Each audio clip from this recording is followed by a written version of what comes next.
Hey everybody, this is Clay. We're going to talk a little bit today in part one on why it is so important to learn how to have the skill of listening. You know, in 2022, the University of Houston came out with a study that said that 20% of what we hear is all that we retain, and that's if you're in a good mood. So if you're frustrated or you're angry or you're emotionally charged in any way, that percentage will drop marginally below that 20%. So think about that. So how much are we actually connecting and engaging and really retaining what someone's saying to us, and so that they know that we're really listening? That's so critical when it comes to your relationship with your partner. Learning how to be a good listener is something that's foreign to us. We're not taught how to do that before we get married by any stretch of the imagination. And it's kind of discouraged within our culture as well. In fact, our culture promotes, awards, encourages talking, but rarely does it encourage listening. In fact, you know, there's Toastmasters and all kinds of other organizations that promote how do you talk properly. But what about listening? Have you ever heard of an award for being a good listener? I never have. But it's really essential if you're going to have a rich, loving relationship that you learn how to be a good listener. What do you do to do that? How does that work? Well, first of all, is a little bit of awareness. It's really important to understand that when someone's talking to you, when your spouse is talking to you, we usually have a little lawyer and a little analyst that are sitting on our shoulder. And if we're preparing rebuttal or we're trying to figure out how to fix it, we're not really listening. In fact, we've got to find a way to put those guys away, and there is a way to do that. But just understanding that being fully present and engaged is a critical part of that. And that comes with a decision of, I'm really going to be all in. That also means getting rid of distractions. You know, we like to make an appointment before we talk about anything. Is it a good time to talk about? And we fill in the blank. Just so we know that the other can be fully present. Because if you're focused on something or you're finishing up a work project or whatever may be going on, maybe it's important to set a time when to talk and when you can be actively engaged in listening. That's an important part of that. So what do we do instead to be active in our listening and also to put ourselves in a really good place? I want to suggest to you that the whole concept of mirroring is the way to do that. And mirroring with some very specific sentence stems that through a program called Safe Conversations that we learned years ago, that can really help you not only to make sure you're accurately listening, but also help your partner feel safe and know that you really are engaged in listening to and receiving and retaining what you're hearing. And it really does help you get above that 20% mark that University of Houston was talking about. So in that process, what do? I want to suggest to you using some very specific sentence stems that when you're trying to mirror what your partner's saying, and it's a skill that you learn. Listening is a skill. It's like playing basketball.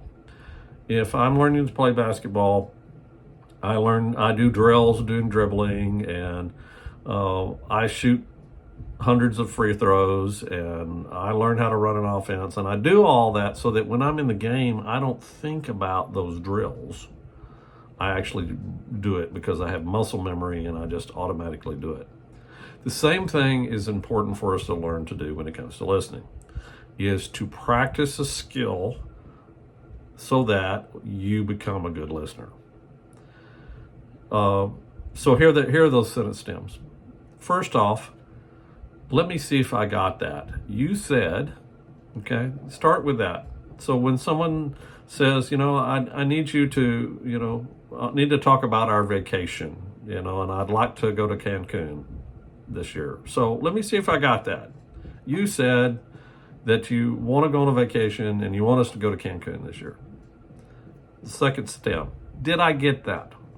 You want to check for accuracy, and it's really important. Notice I didn't say, did I get that right or correct? I just said, did I get it? Because the reality is for all of us, and true with me too, some days I'm a good listener and sometimes I'm terrible at it.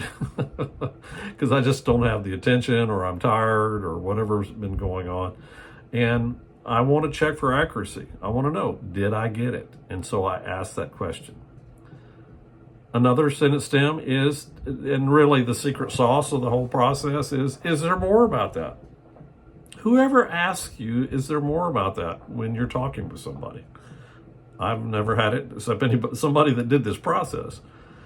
And also, too, it lets your spouse know, using that sentence stem, that you're really genuinely interested in hearing more about what they say. And by the way, the more, a lot of the time, will give you insight into maybe your differences with them, or why they're thinking a certain way, or maybe a life experience that has gone on in their past that makes them think or look at the situation in the present. If it happens to be a problem, where did that come from?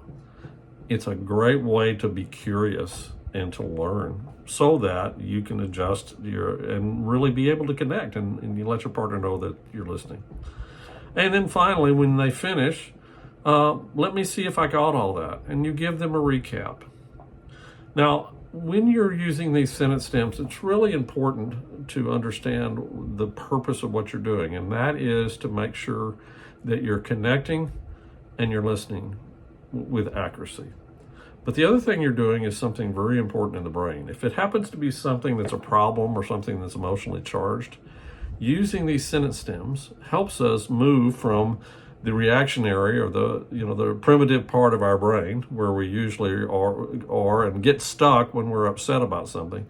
It actually helps you move up to the frontal cortex, where you find win-wins and reason. And so you're really working cutting edge neuroscience when you use these sentence stems.